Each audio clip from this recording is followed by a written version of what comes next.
الحمد لولیہ والصلاة علی نبیہ۔ سورہ آل عمران کی 81 نمبر آیت کا مطالعہ کیا جا رہا ہے۔ اس میں بہت سارے مسائل اور باتیں بیان کی گئی ہیں، جن میں اہم ترین یہ ہے کہ اللہ رب العالمین نے سارے انبیاء علیہ السلام سے ایک عہد لیا۔ وہ عہد کیا تھا؟ وہ رسول کریم علیہ السلام کی عظمت اور رسالت اور ان پر ایمان لانے کا اقرار تھا۔ اور اگر تھوڑا اور گہرائی سے اس آیہ مقدسہ کا مطالعہ کیا جائے تو سمجھ یہ آتی ہے کہ اللہ رب العالمین نے ایک محفل میلاد سجائی تھی، جس میں مصطفیٰ کی آمد کا ذکر کیا تھا۔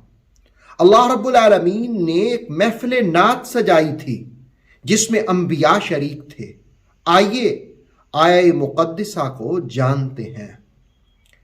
ارشاد باری ہے وَإِذْ أَخَذَ اللَّهُ، اور یاد کرو جب اللہ نے لیا، میثاق، پختہ وعدہ، النبیین، نبیوں سے۔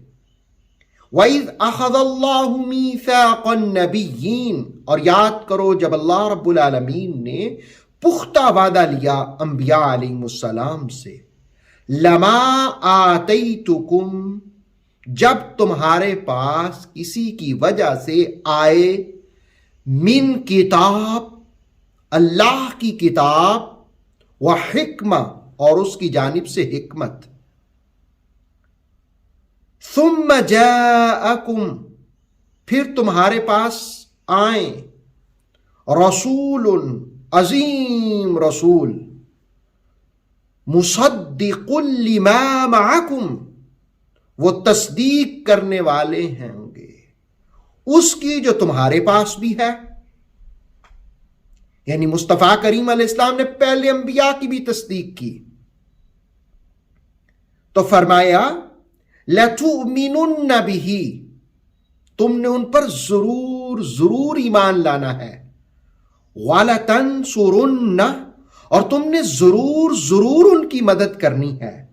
قَالَ، فرمایا اَأَقْرَرْتُمْ، کیا تم نے اقرار کر لیا؟ وَأَخَذْتُمْ عَلَى ذَلِكُمْ إِصْرِي، اور تم نے میرا بھاری ذمہ قبول کر لیا۔ قَالُوا، ان سب نے کہا، یعنی انبیاء علیہ السلام نے کہا، اقررنا، ہم نے اقرار کیا۔ قال، فرمایا فاشہدوا، گواہ ہو جاؤ، وانا معکم من الشاہدین، اور میں بھی تمہارے گواہوں میں سے ہوں۔ اب اس آیہ کریمہ میں سب سے پہلے اللہ رب العالمین نے انبیاء علیہ السلام سے ایک میثاق کا ذکر کیا، ایک عہد کا ذکر کیا، ایک وعدے کا ذکر کیا۔ وہ وعدہ کیا تھا؟ وہ میثاق کیا تھا؟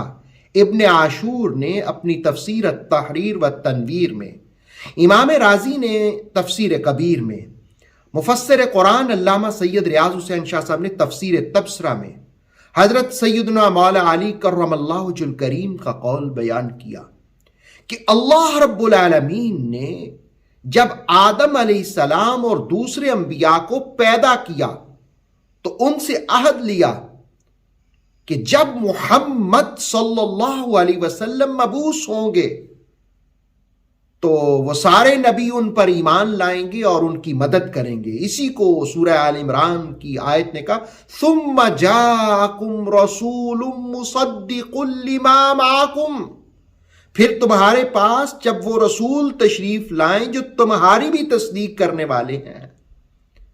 لَتُؤْمِنُنَّ بِهِ وَلَتَنْصُرُنَّ، تم نے ایمان بھی لانا ہے، تم نے ضرور ان کی مدد بھی کرنی ہے۔ اور یہی وجہ ہے علامہ آلوسی نے روح المعانی میں اور علامہ خازن نے اور تفسیر تبصرہ نے یہ بات رقم کی کہ ہر نبی میثاق النبیین کی تائید اپنے اپنے زمانے میں اپنی قوم سے کرواتا رہا۔ گویا آپ یہ کہہ سکتے ہیں کہ ہر زمانے میں بعثت محمدی صلی اللہ علیہ نبینا الکریم کا چرچا ہوتا رہا. زمانہ آدم کا ہو تو ذکر مصطفیٰ کا، زمانہ نوح کا ہو ذکر مصطفیٰ کریم صلی اللہ علیہ وسلم کا، زمانہ ابراہیم کا ہو ذکر مصطفیٰ کریم علیہ السلام کا، زمانہ یعقوب پیغمبر کا ہو ذکر مصطفیٰ کریم علیہ السلام کا، زمانہ یوسف کا ہو، زمانہ موسیٰ کا ہو، زمانہ عیسیٰ کا ہو، زمانہ شیس کا ہو، زمانہ 1,24,000 نبیوں میں سے کسی بھی نبی کا ہو، ذکر بعثت محمدی صلی اللہ علیہ نبینا الکریم کا ہوتا رہا، ذکر مصطفیٰ کے میلاد کا ہوتا رہا. اور قرآن اس کو بیان کر رہا ہے، قرآن مجید اس کو بیان کر رہا ہے کہ ہر نبی اپنے اپنے زمانے میں مصطفیٰ کریم علیہ الصلاۃ والسلام کی عظمتوں کا اقرار کرتا رہا. میثاق کہتے ہیں پختہ ارادہ، مضبوط وعدہ. اچھا، اس میں آیت میں اقرار کا لفظ بھی استعمال ہوا اور اسر کا لفظ بھی استعمال ہوا، اسری. ان میں کیا فرق ہے؟ مفتی احمد یار خان بدایونی نے تفسیر نعیمی میں اور اسی حوالے سے تفسیر تبصرہ میں کہا کہ 6 الفاظ میں فرق جاننا ضروری ہے. اقرار میں، دعویٰ میں وعدہ کیا ہوتا ہے، عہد کیا ہوتا ہے، میثاق اور اسر میں کیا فرق ہے. آئیے جانتے ہیں. اقرار کسی گزشتہ زمانے کی کسی چیز کو اپنے ذمے لے لینا ہوتا ہے، اور دعویٰ گزشتہ بات کو دوسرے کے ذمے لگانا ہوتا ہے، اور وعدہ آئندہ زمانے کی کسی چیز کو اپنے ذمے لینا ہوتا ہے. اور عہد وہ وعدہ جو تحریر میں لایا جائے اور کسی طریقے سے پختہ کیا جائے، اور میثاق اگر تحریر بھی ہو، پختہ بھی کیا جائے اور اس پختگی کو مزید بڑھا دیا جائے تو اسے میثاق کہتے ہیں. اور اگر میثاق توڑنے کی سزا بھی مقرر کی جائے تو اسے اسر کہتے ہیں. رب کریم نے کہا ذالکم اسری، یہ بھاری ذمہ تم نے لیا. معنی یہ کہ ہر نبی کے ذمے یہ تھا کہ انہوں نے مصطفیٰ کی آمد کا چرچا کرنا ہے. تم نے میثاق کیا، یعنی تم نے وعدہ کیا اور پختہ وعدہ کیا، مصطفیٰ کا ذکر کرنا ہے. جب سارے نبی مصطفیٰ کا ذکر کرتے رہے تو انسانوں کی کامیابی بھی اسی میں ہے، مصطفیٰ کی عظمتوں کا ذکر کرتے رہے. رسول مصدق سے مراد رسول کریم صلی اللہ علیہ وآلہ وسلم ہیں. اور فشہدوا، گواہی دو. تو اس سے کیا مراد ہے؟ ایک معنی تو یہ ہے کہ تم ایک دوسرے پر اقرار کے ساتھ گواہ ہو جاؤ، اور دوسرا معنی یہ ہے کہ یہ خطاب فرشتوں سے ہے کہ تم بھی گواہ ہو جاؤ. اور تیسرا مفہوم یہ ہے کہ تم میں سے ہر ایک اپنی ذات پر گواہ ہو جائے. اور چوتھا مفہوم یہ ہے کہ یہ عہد ہر خاص و عام کے سامنے بیان کرو تاکہ کوئی بے خبری کا عذر نہ کر سکے مصطفیٰ کریم علیہ السلام کے بارے میں. اور پانچواں مفہوم یہ ہے کہ یقین کر لو، ایسے ہو جاؤ جیسے کہ تم شاہد ہو، تم نے دیکھا ہے.